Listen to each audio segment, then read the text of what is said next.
Kent Rourke, and welcome to episode 32 of my POA podcast, Black Hand and Beyond. We have a very special guest tonight that'll be joining us in a few minutes. That's Charley Phillips from Iowa, and he's going to be talking about his breeding program and also the BCF, which is the Breeders' Challenge Futurity. So and then towards the end of the show, we're going to be talking about some of the upcoming shows that we're going to have, upcoming episodes in the next few months, and kind of give you a little rundown of that. This show is going to be short but sweet. We don't have a whole bunch of pictures. There's a lot of stallions in this futurity, but I didn't put everyone in here because there's 80 stallions, so that'd be a lot to look at. You can always go to their site and see all the stallions that were in that, and we're going to be talking about the history and everything of the show, of the futurity. So I will bring Charley on right now. So hey Charley, how you doing? Good. How you doing, Kent? Good. And once everybody, I see Kelly Phillips is already logged in, so that's good. So once everybody starts joining us, they can say how Charley sounds. You sound good on my end. You sound real loud and crisp. So what town do you live in, Charley? We're in Williamson, Iowa. Okay. All right. And that's yeah, go ahead and say where it is. We're about an hour southeast of Des Moines. Southeast of Des Moines. Okay. All right. That was nice when the sale and futurity was in Des Moines then, wasn't it? Just roll out of bed and go. Yes, it was. Not quite, but yeah. I always enjoyed it when we were in Minnesota. It was about 4 or 5 hours. With a trailer, it was almost 5 or 6 if you went real slow. We always stopped in Albert Lee and made sure the horses were doing fine and stuff, and then went on down. So, all right. Jeremy says sounds good. Tracy in Florida says it sounds good. So that's good. So the reason you're on tonight mainly is to talk about the Breeders' Challenge Futurity, but we're also going to talk about your program too, Black Hand and Beyond, as you know, and most people watching. Why I named it that is because we talk about history and beyond. So you're a newer breeder. How long have you been in POAs? We raised our first POA in 2012. We had 2 mares that we had purchased and bred, and that was the first year we had colts. So 10 years now in the horse business. I mean, you almost have to multiply that by like dog years, because breeding horses is a rough, even as a hobby, it's a rough business. We all know that, raising foals, and one gets sick or a mare drops a foal early or something. It can be tough emotionally. So you guys have the CK prefix? Yes, we do. Okay, and that's for you and your wife Kelly, right? Yeah, that stands for Charley and Kelly. Charley and Kelly, okay. Sometimes people hit me with like Olin Ziegler. That wasn't for Olin Ziegler. They said it was for Oz, Wizard of Oz ponies. And I'm like, okay, well, so I got to make sure it didn't stand for Candyland or something. Well, it would be a K. But so how many babies do you guys raise a year about? We usually have anywhere from 4 to 6. 4 to 6, okay, that's a good number. Yeah, every time I got over 6 mares, my mom would say, you only need 2 good ones. So, and Dad always said 4. So, but you know how it is, you find one and you don't get rid of your weakest one, or you have a baby that you raise up, a filly that you raise. Doc Nemers always said, if you don't keep your fillies for brood mares, you don't believe in your own program. So of course you got to sell the flashy ones and stuff to go showing. But we're looking at a picture here. This is your young stallion, right? He's a 2-year-old in this picture. Yes. Yeah. I'm a Little White Lie. Well, yeah, I love that name. I'm a Little White Lie. I'm sure there's a story behind that. But so that's Caitlin. That's who you got him from, right? Yeah, we purchased him from Caitlin Dickman. I'd watched him show as a weanling here at the Iowa shows and a yearling, and was looking for another stud. We have an older stud and was looking for something younger, and black base. Black base, okay. Yeah, I'm tired of the sorrels. All right, I understand. My dad and I always raised sorrels and chestnuts. We like chrome. Like this one filly we're going to show yours here pretty quick with the big face. I always like stuff like that. And then my brother come into it. He's 11 years older than me, and he wanted a buckskin. So he tried for first shot, he got a buckskin colt, and then he tried for years to get another one, and he produced a lot of nice bays. So, but that's before they were using the dilutes and POAs as much as they are now. So, I think black is going to be a trend for a while because people are, chestnut was the color. Palomino got popular for a while, especially with the Santee POAs, and Zimmerman's have a lot of Palominos and stuff. But I think black's going to be. So he is black based then? Yeah, he carries one copy of black. One copy He's of black. Big E, Little E. Yeah. Okay, Big E, Little E. So, yeah, we're going to show his pedigree too. So we'll talk about him. This was a good picture of you and Kelly there. So what's the dog's name? I know people's going to ask if they don't know. Oh, that's Murphy. Murphy. That's okay. Kelly's dog. That's Kelly's dog. He's a cute looking dog. So we got to throw Murphy in there. So, all right, we're going to show some of the pictures. I don't know if you're able to see this or not, Charlie, but we're on the, I think this is CK Don't Skip, or no, this is Zippo's Classy Kid, I think. Is that the first one you guys raised? Yes, Zippo's Classy Kid's the first one we raised.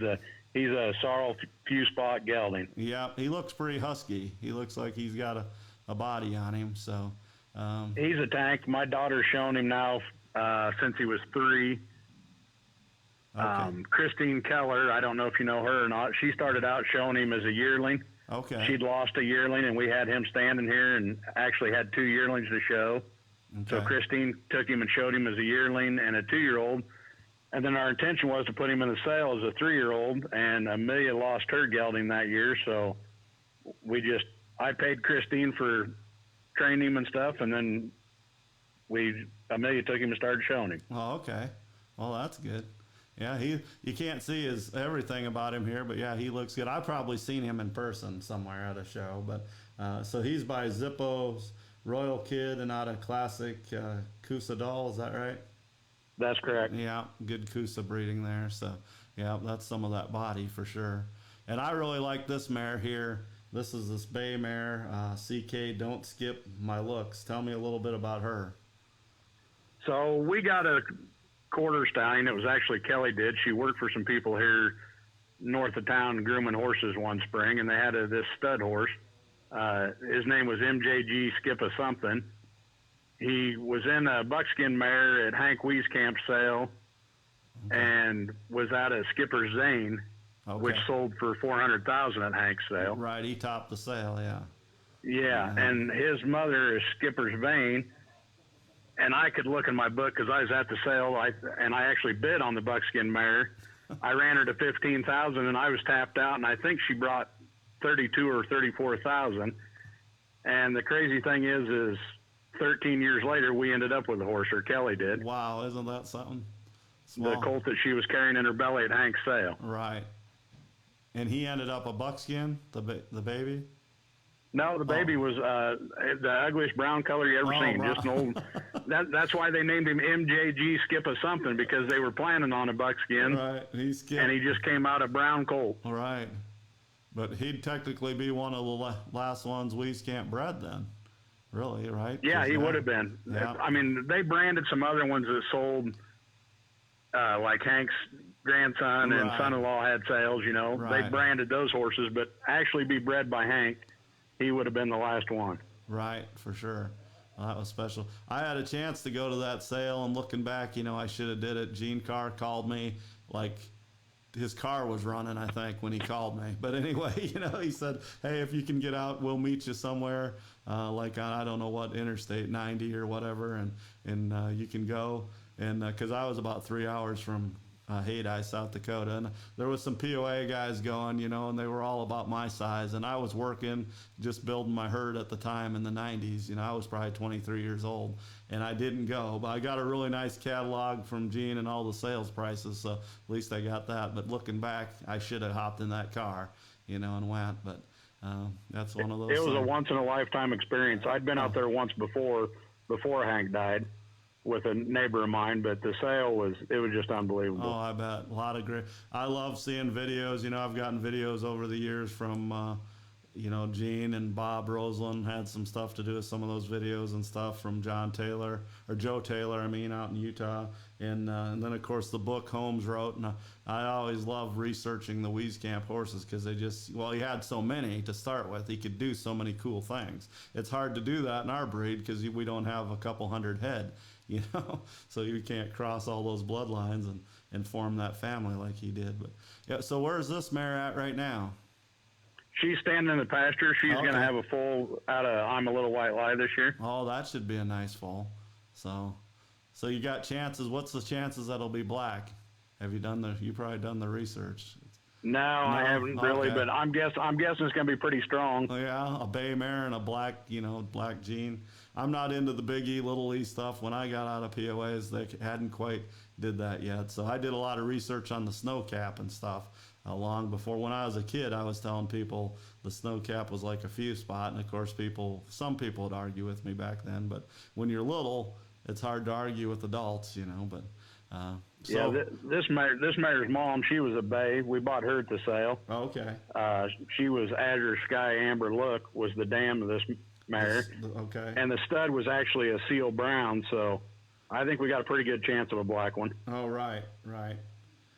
So I'm moving on now to a leopard here. I think this is, you told me CKIC Choco Dots. Is that right? I see Choco Dots, yeah. That's a cool name. I almost screwed up when I was writing it down and wrote, I see chocolate, because that's the it name in POAs now for the last 5 years or so. But Choco Dots is a lot better. So better name. Boy, that's a gorgeous head there, Charlie, on that filly. I really like her head. She's out of our old stud that I got from Bob Roseland, CT's Two-Eyed Rawhide. Yeah. Two-Eyed Reflection, excuse me. He's by Rawhide. Yeah, CT's Two-Eyed Reflection. Charley and Tiny Densmore, the CT out in Michigan. Yep, they raised some good stuff. And then that's Bob's breeding on the bottom side, that mare. Yep. Yeah, it was from Washington, that filly originally. So, okay, where's this filly now? She's standing in the barn. Kelly's going to keep her and show her as a 2-year-old. You guys need them. When I said about Doc Nemers, I really hit it on the head. You guys keep your stuff, I guess. That's good. Hey, they're good. So, okay, now I'm showing the picture of the snow cap with the big white face. So let's see. You told me that one's name is CK. Don't Close Your Eyes. Is that right? Yeah, CK Don't Close Your Eyes. Okay, and that's by the stallion too, the old stallion you had? Yes, she's by CT's. Yep. Okay. Did he is he still around? Yep, he's out here in the lot. He's okay. I think he's 14 this year. 14, okay. Yeah. I always thought he did it, he's my type of breeding on the top side, of course. He goes back to Kiddo Tough, and Rough and Tough and Rawhide, and don't skip, what's his name? Two-Eyed Sonny, of course. Densmore stallion they had for 20-some years that Damon's bred. Who's this mare here in the picture? She looks like a nice mare. So that mare is I'm a Dirty So-and-so. She came from Bob Roseland. She's out of I'm a Dirty Dealer. Okay. And the mare he had, so-and-so mare that he had. Okay, I think I know that mare too, the mother, yeah. The mother of this mare, yeah.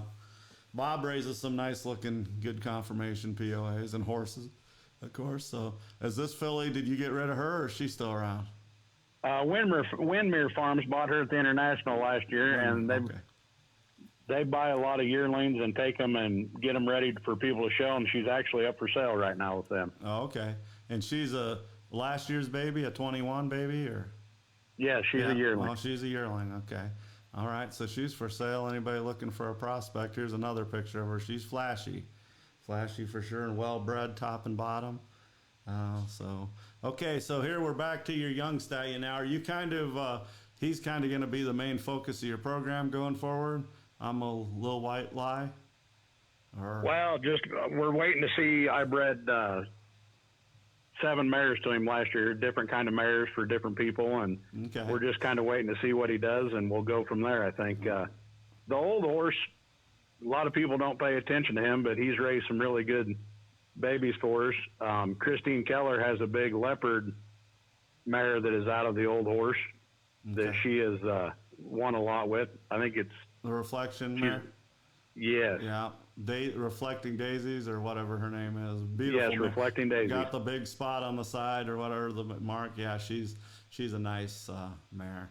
Of course, she does a good job getting them ready. Yeah, but that's a nice. Well, I know he's an underrated stallion. Well, Bob, a lot of people always said best kept secret. Like Jeremy Stevens would go up there, and Lynn Puffenberger would go there and get stuff. I know Jess Drish and the Pony Farm has gotten stallions over the years, way back, and stuff. But he a lot of people don't realize he produces some good stuff. And then he didn't produce that stallion, but he brought him back into his breeding program, because of his bloodline. So, yeah. Well, and Bob, he's turned a lot of people onto the skipper mares. He hauled a lot of little skipper mares back here from Hank over the years, and sold to Lowell and Orland and all those guys in the pony farm. They bought a lot of those small skipper mares off of Bob. They did. I think Gene ended up with some stuff.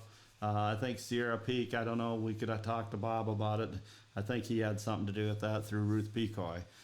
Sierra Peak had a lot of tough plotted foals that are well known. So, all right. Yeah, well, you got two good few spot stallions, and you can't go wrong. I'm going to flip to his pedigree here. I'm going to get my head out of the picture and just show the screen. Let's see. So, like I've mentioned his name several times, but I looked at this earlier. If you chop the back line off, then you call it the 30-horse pedigree. And I noticed there's 6 Docks POAs in the 30-horse pedigree. That you can't go wrong when you have that many Docks in there. They're good POAs. So, and I know every one of those. My daddy's extra, I remember we hauled her from Albuquerque to Dock when we had a hauling business, horse hauling business. We had that for 10 years when I was showing POAs. And he picked that mare up from Albuquerque, New Mexico. So my daddy's extra. So, and then of course, Big Time Dude was his few spot stallion for a long time. And then Doc's Sudden Impact's a good horse.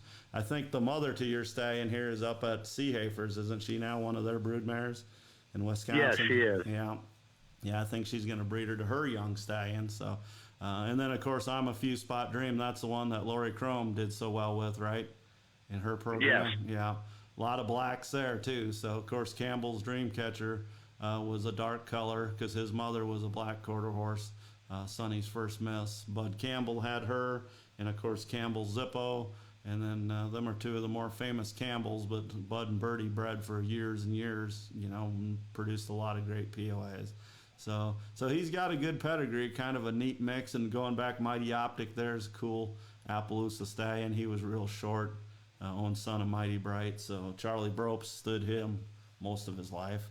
So I think you got a good young prospect here, Charlie. Of course, he's built right, and he's got a good pedigree, halter, and performance, both in POA and horses. That Zippo Scotch Bar that Doc Nemers bred to, he was a cool leopard stallion at Crown Center when he bred to him, and then he took that mare, Doc's Zip to Scotch, and bred it to another performance, Lowell and Orland's stallion, the Sudden Impulse. So yeah, you got some good blood there, and that kind of ties us in. See, I'm really good at segues here. Lowell and Orland were a big part of starting the Breeders' Challenge for charity, I believe, right, with Larry Myers and some people. It was the three of them that sat down at the table and pretty much got the whole thing started. Yeah, and then they had it in Mason City because it was kind of an Iowa thing, and the POA started in Mason City, and then the office moved to Indianapolis in the 80s, but of course the sale came back to Des Moines and stayed there for a long time. But now the futurity's kind of, going with the international futurity a little bit, but that's cool too. That gives people an opportunity. But there's the catalog. Just kind of give an overview a little bit of the futurity. Just an overview of the futurity? Yeah, like some of the... Okay, I'll just lead you off a little bit because I had some questions when people knew this was going to go on. So some people go to it every year and some people want to be a part of it. But let's say, okay, it's a stallion auction, right? So you gotta nominate your stallion to be in the auction. That's correct. So you nominate your stallion. It's a slot futurity. So you have to... The stud owner gets a breeding, and the person that buys the stallion that night gets a breeding.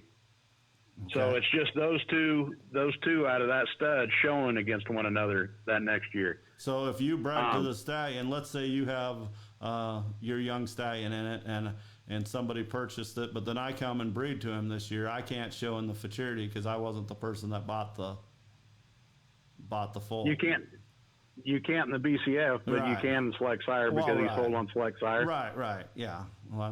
So it's kind of a closed futurity, which makes it very unique too.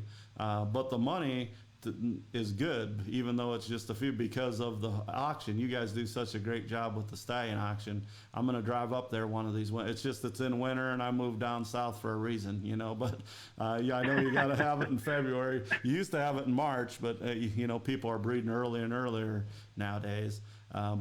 So I understand why you got to have it so early. But next year I might go. And I know you do a good job running that futurity and auctioning off. You guys had 80 stallions. You should pat yourself on the back. There are 80 stallions. That's a lot of work to get that many just to talk people into it.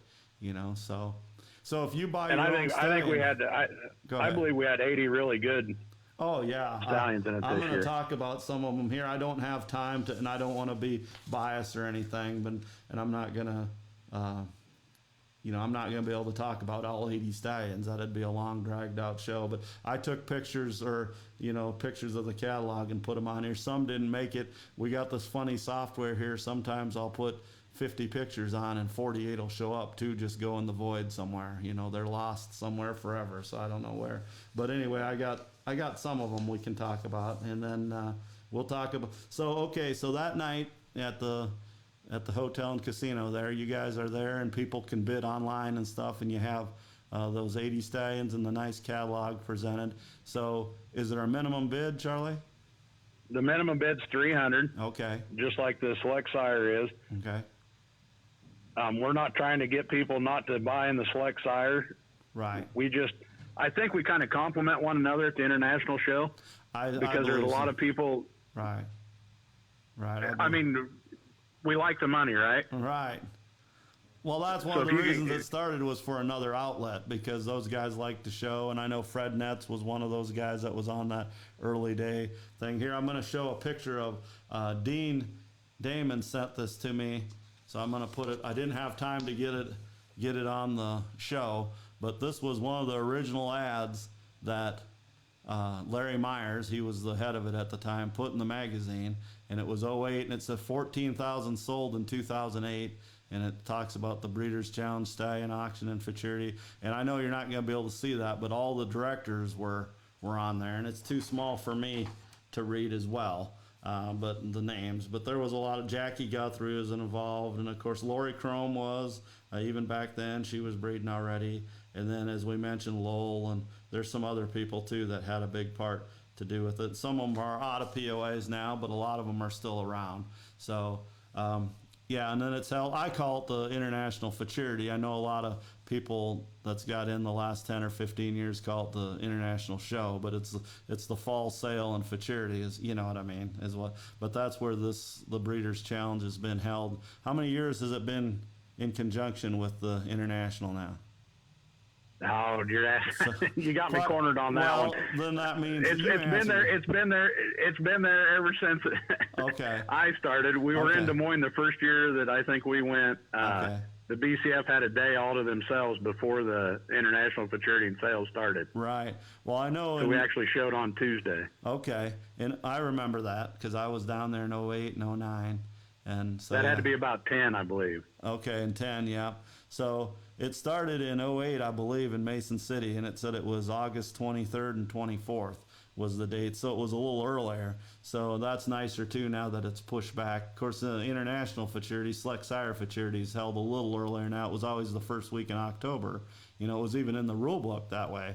But then when they moved, they're having it in September, but it's late September anyway. So yeah, I do think they complement each other, and I don't think they hurt each other at all. And it's just two different avenues to show your foals and get more judges. We always like as many judges as we can to look at our stuff. That's what makes it so fun. So Tracy said when it went to Missouri, it was not held with the Select Sire. Okay, so when it went to Missouri, it must have changed that year.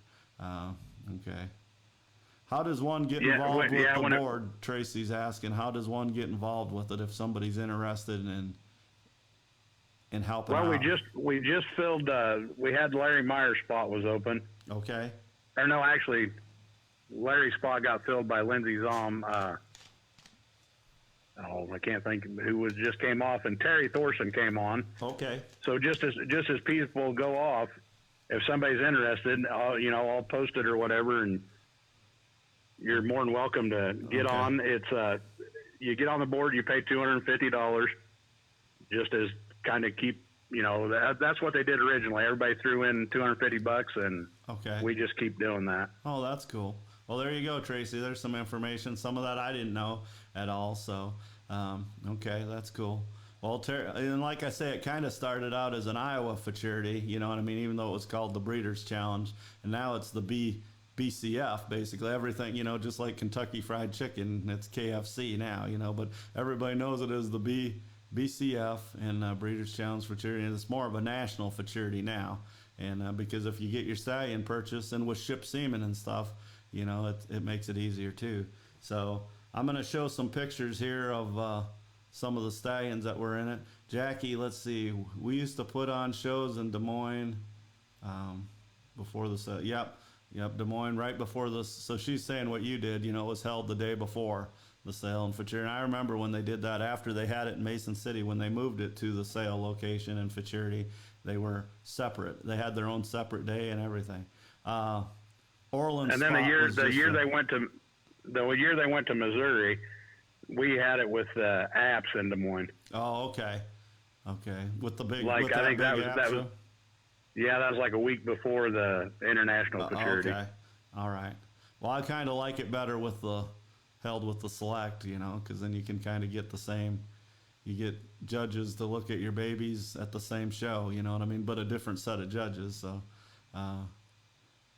somebody just said, get your 250 and join the BCF board when there's an opening. So, yeah, you might get some people calling you up now, Charlie. So I think that was Dave Spencer talking to Tracy Sweet Keen. Because Tracy said, I'm interested, and Dave Spencer said, get your 250. Get your 250. Well, she probably will. She's on the national board of directors, so I'm in. I just didn't know. I remember Larry called me. I remember the day he called me. He offered me a spot. I didn't know about the 250, but I was on the national board of directors at the time, and I said, well, good luck to you guys. I didn't join the board then, but I rooted him on, and they turned it into a great futurity. And one of the things this futurity has done, Charlie, as you know as well as anybody, it's brought in new blood, just like we're going to see new horses. A lot of Roseland, Lowell Roseland and Orland Stoley were always trying to bring in new stallions and stuff, which they did. And this catalog will show here when I get down to the lower numbers. There's some famous stallions that were available to POA people because of this Breeders' Challenge. So here we're just looking at 8 and 9 here. This is truly pre-approved and Suddenly Sid. Again, I'm not going to advertise for these guys that much. I'm just listing some of the lot 10 and 11 was Salty Stole the Look, and JBJ's Locked and Loaded. So got a grand there. And then of course Jeremy and Julie's Snowcap up on top. My Lucky Zipper, he's become a famous sire, great broodmare sire. Tracy's got a good mare by him. He's still down at the pony farm doing a good job, and like I say, he's kind of got a reputation as a broodmare sire. There's Hot Chocolate Hunter. I believe, didn't Orland bring him into the POAs? I think. Yeah. So he's a beautiful stallion, well bred, a half brother to Chocolatey basically, but shorter. So, and he's done a fine job in POAs. Again, I'm skipping through. There's the young stallion of a Kara Stevens from now she got married, so sorry I don't have her married name, but Julie and Jeremy's daughter from Sterling, Kansas. He's a well-bred stallion by what's his name, Norm Stevenson. And then of course his Dirty Dealer, you know him very well. That's Terry's stallion from Bob Roseland, and that he used for many years. You can chime in anytime you want here, Charlie. I'm just rolling through some pictures. So but don't you agree with me that it's brought in new blood and continues to bring in new horse blood to our breed?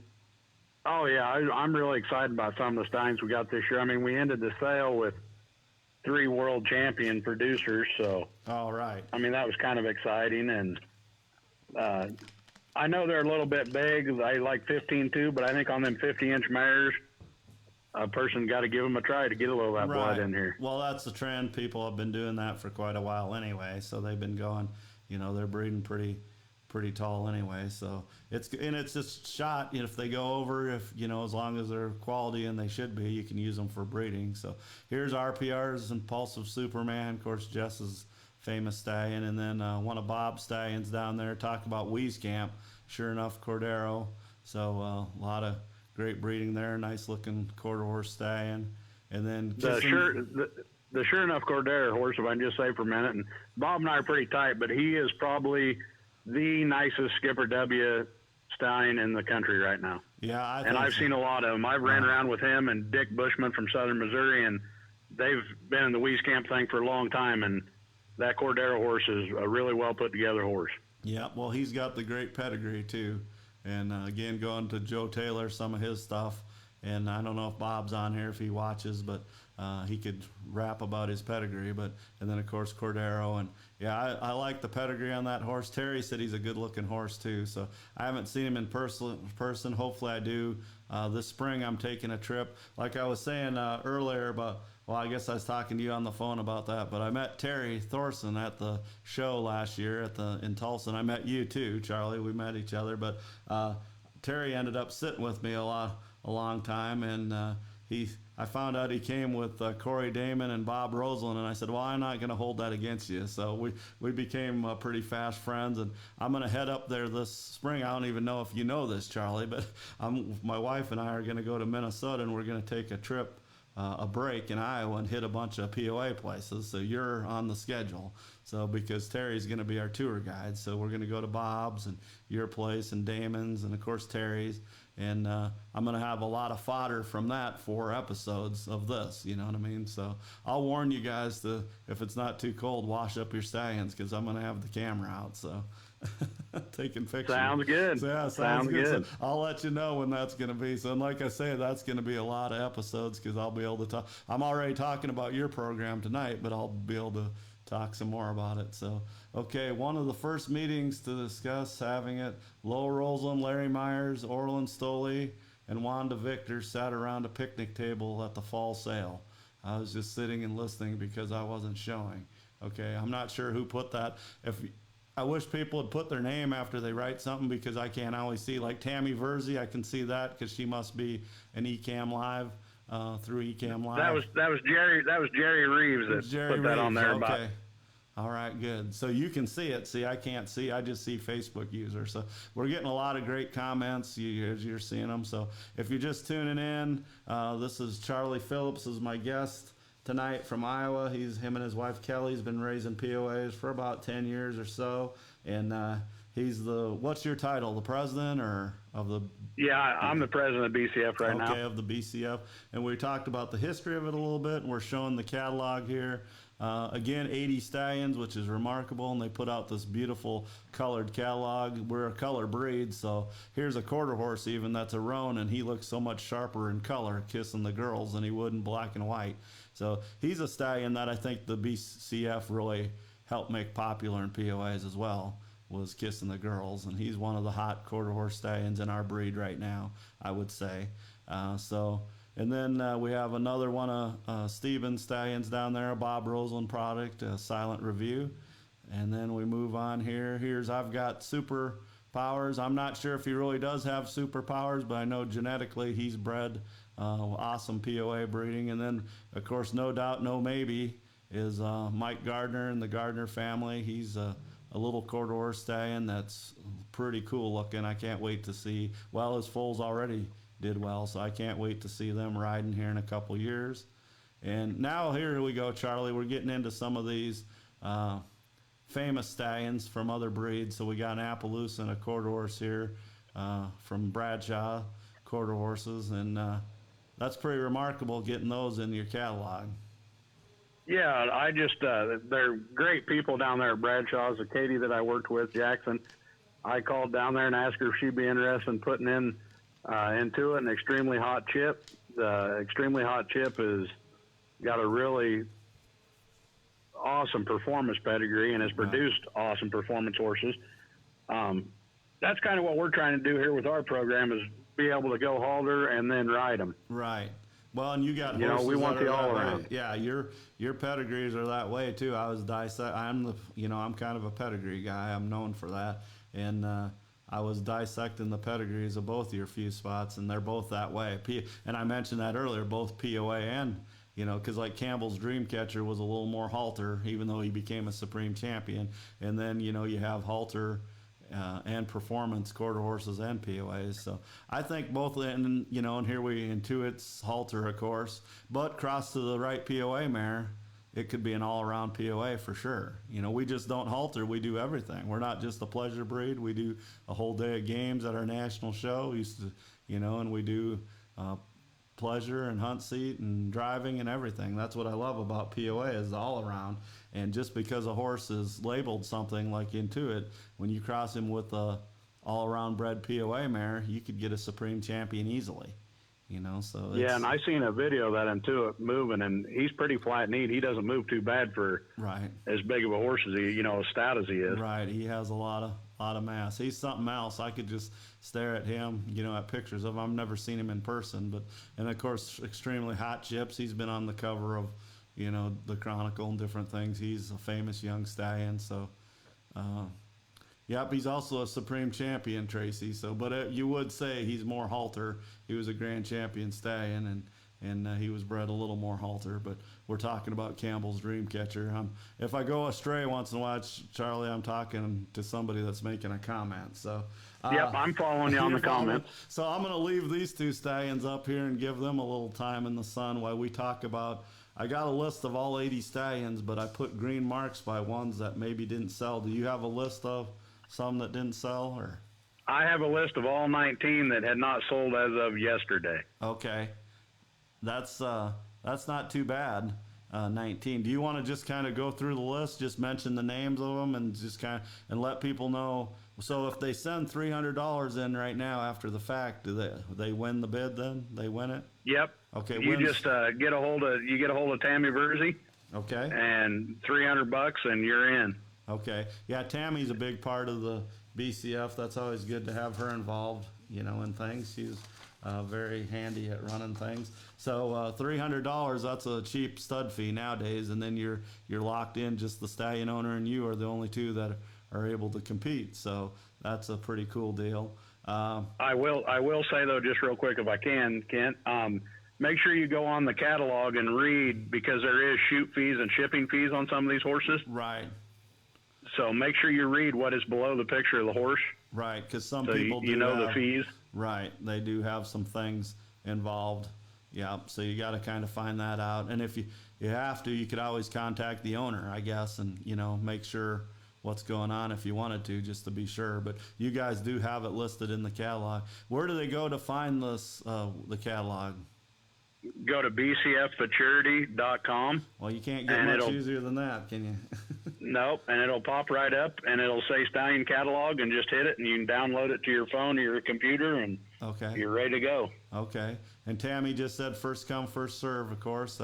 So she'll take care of that. So hopefully this show, I would like to have you text me in a week from now and say, hey, Kent, we got 3 more sold, or 4 more, whatever, all 19. And some of it was because of this episode. So we usually average around 1,000 views. Our first 5 shows were really huge, and then we kind of tapered off in the summer. But we have a lot of people watch this, and I'm trying to get them on YouTube, so it'll even be more. So Tracy said need to contact Charlotte next year. They're the famous Appaloosa Ranch in Florida, so they are POA friendly. So I know back in the day, Crown Center's gone now, but in Columbia, Missouri, Bill Laurie, when he had Dream Finder, and then of course I mentioned Doc breeding to his leopard stallion, and they had Impressive Andrew. They were POA friendly too. They'd breed POA. I know the vet didn't like the little pony mares, breeding them, but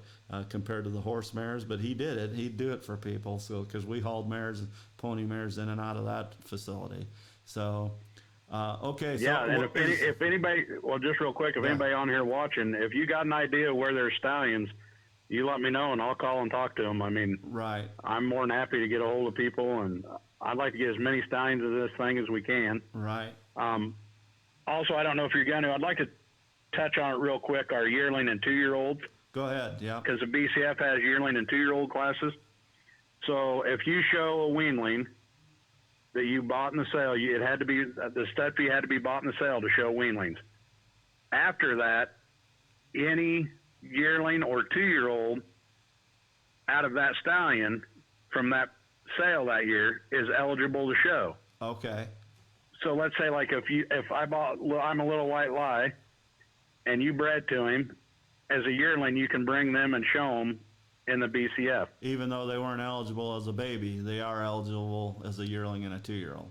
Yes, Okay. it is a slot futurity for the weanlings only, and then after that it opens up. As long as the stud's sold, Right. As long as your they're yearling sold. or 2-year-old is eligible. Okay. And then do you guys have just halter? Or do you have a lunge line or anything? So we have yearling lunge line. We do not do a yearling halter. We tried that this Okay. year, and I just kind of felt like I don't know. I don't want anybody in the international futurity to think we were stepping on their toes, and Right. it just made it. It was hard for everybody to keep everything straight. I understand. As far as judges. Right.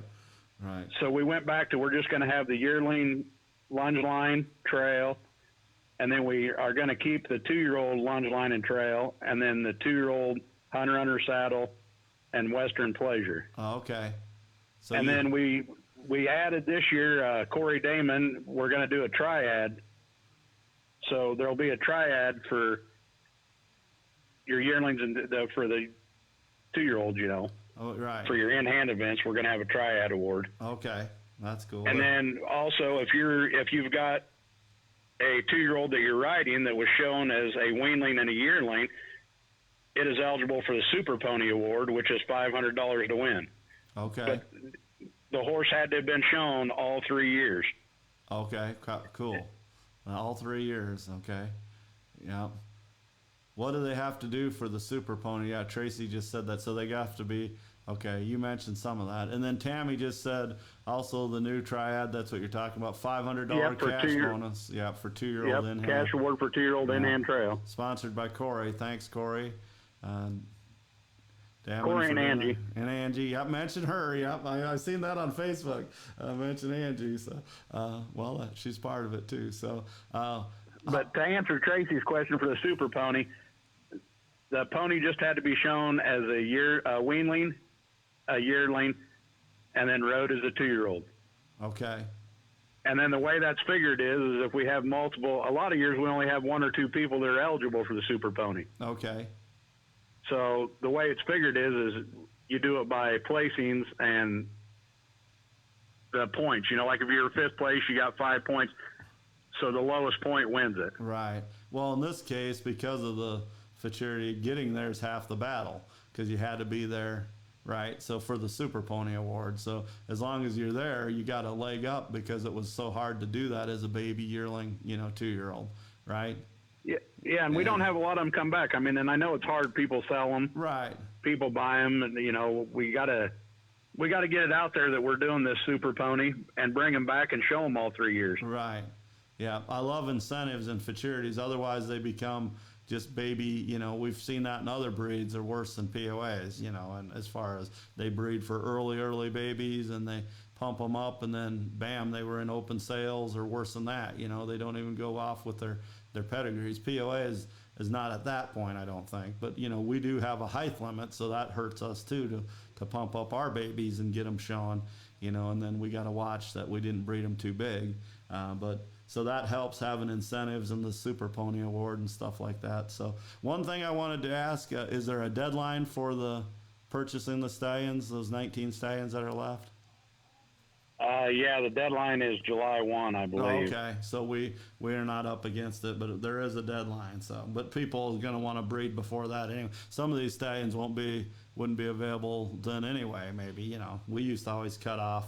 Had a cutoff date when we'd stop taking outside mares. So, Tracy loves the Super Pony idea. That's good. We're getting a lot of good comments. People saying you're doing a great job, which I can tell that just talking to you, Charlie, and looking at this beautiful catalog. It takes a lot of work and promotion to get that many people interested in something. So I know. Well, if I didn't have Tammy Burzy, it wouldn't be. She's my right hand lady. She does everything. Right.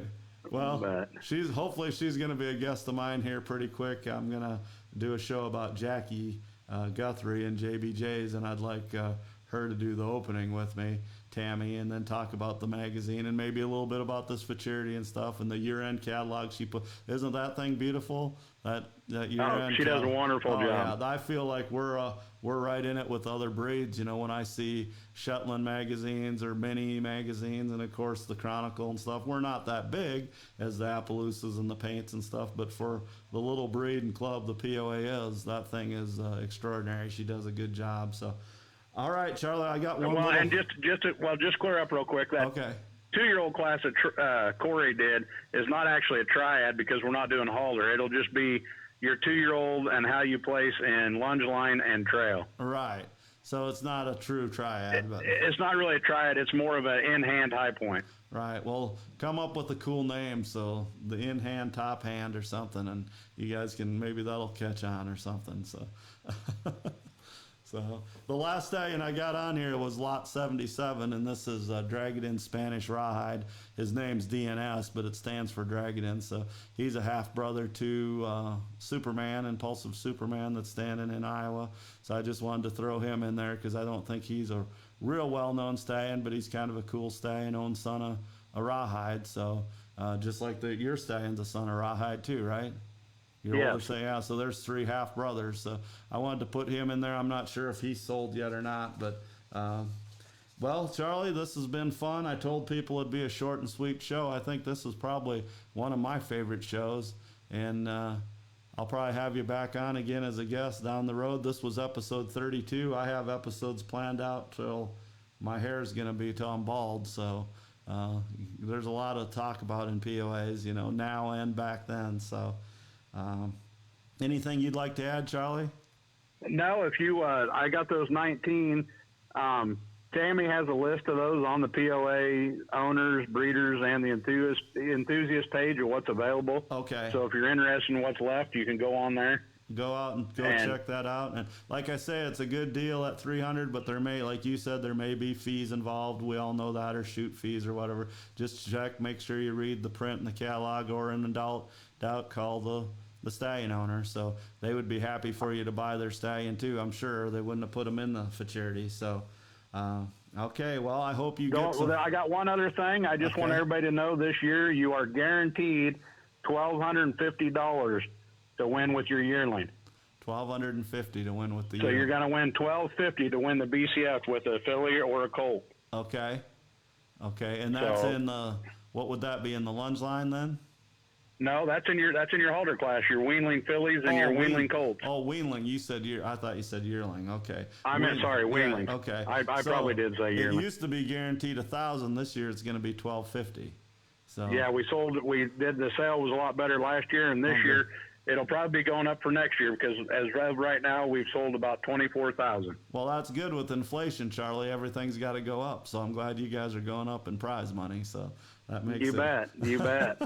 Well, you guys are doing a great job. How much did you sell in stallion fees? Did you just say? We've got 24,000 sold as of now. Wow, and that's a pretty good percentage too. Of only 19 left out of 80. That's pretty good. So that was really good actually. So and you're gonna get some more of those sold too. So. All right, well, if you guys are interested, check it out. Contact Tammy or just check out the sites Charlie told you about. And this is a good futurity, the BCF. It's an honor to win it. It always is. And then you get your picture in the year end and stuff like that. So, all right, Charlie, well, I'm going to let you go. But thanks for hanging out with me tonight. And I think we had a good show. Tell all your friends to go on POA History so they can listen to you. They have to just be a member of the POA History group on Facebook, and then they can watch this video. It'll be on there all time. So. All right, Kent. Well, I appreciate you having me. All right, Charlie. Thanks Have a lot. a wonderful night. Can't wait to see you this summer. All right, I'll see you in Tulsa. Oh, yeah, before that, I'll see you in Iowa. Yeah, if you're coming up to Iowa, make sure you stop by. Yeah, I'm going to have my phone out and taking pictures, so. Might Sounds have to good. take a picture of Murphy or what you said the puppy's name. So yeah, old Murphy. Yeah.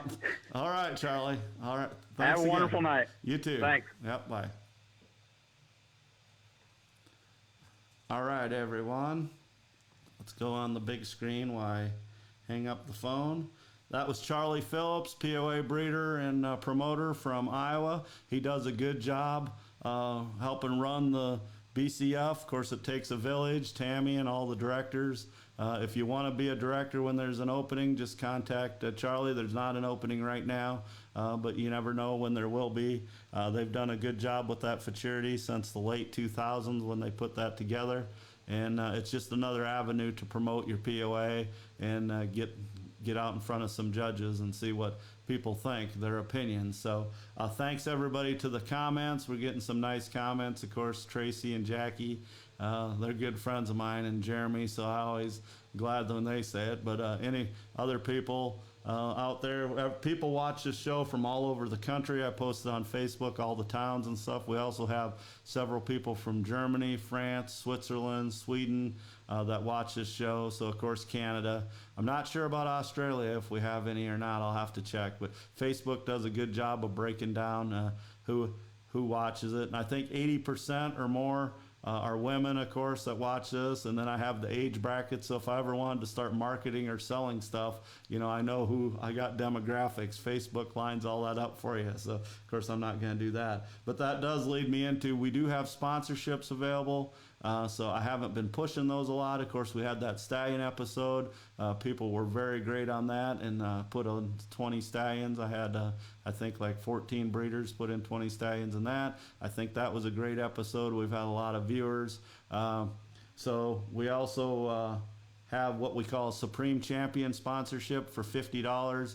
You can get like a commercial in the middle of the show. I only do 2 of those an episode, and you can get up to 5 pictures, and I'll talk about whatever you want to talk about. If it's your farm or a person, a tribute to someone, a horse, your stallion, a horse for sale, whatever you want to do. We've done it before. The Damons have done it, and Tracy's done it before for her farm, and it's a pretty cool deal. And then we do the ROM sponsorship, which is just a quick, it's only $20. So now day and age, $20 is nothing, right? And you get a picture too, and I just say a little bit about the whatever you want to do. If you want to wish somebody a happy birthday or anniversary, wish a horse a happy birthday. Let's say it's an older POA, 30-year-old or something, or you want to just, again, advertise a Supreme Champion, congratulate a kid that's riding one of your horses for $20. You can do that, and that's only we only do 5 of those an episode. I've never had 5 of those. I've never had anyone take me up on that. I've had people do the $50 Supreme Championship, but not the ROM yet. So we will be doing shows throughout the year. I have some good guests lined up, as I alluded to earlier. We're going to do a great show. It'll be a long one about Jackie Guthrie, a good friend of mine. She was a mentor of mine in POAs. That'll be coming up later, probably towards the end of March.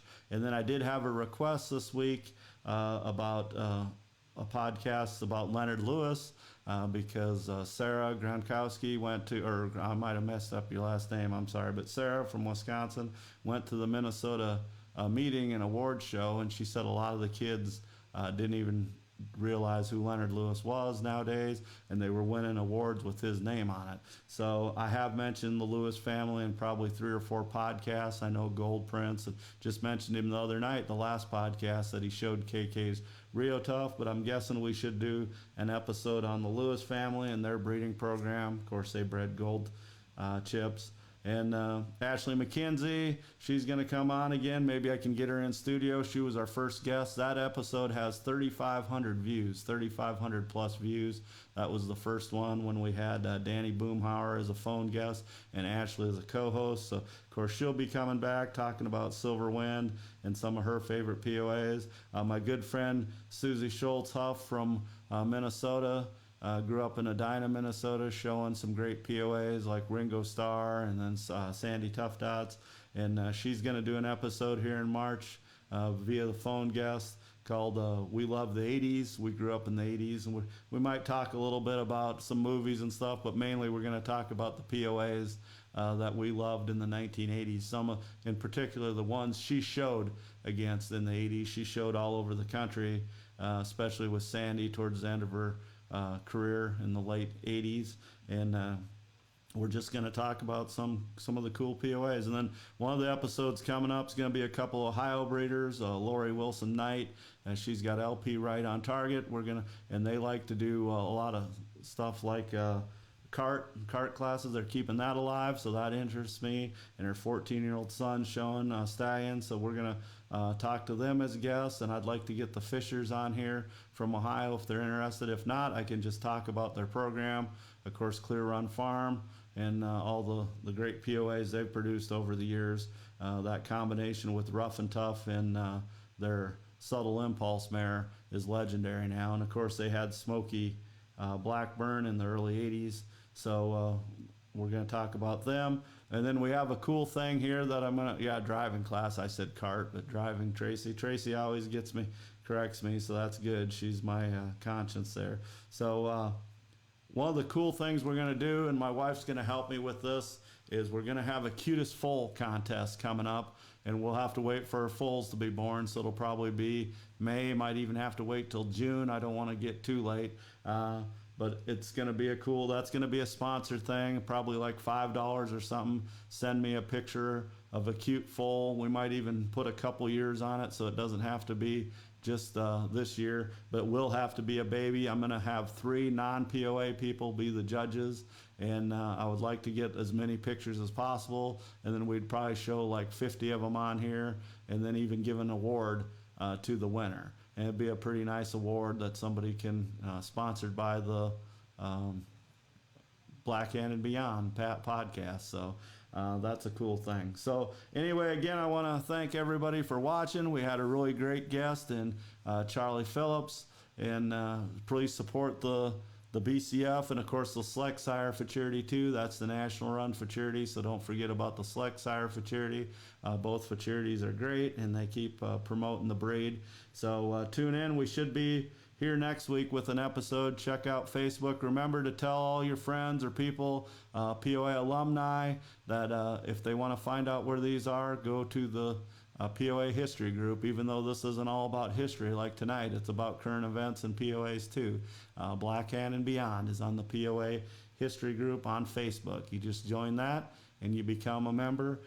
Convention is next week, but I'm still going to do a podcast, so some people will be on the road. I know the directors for sure will probably be on the road.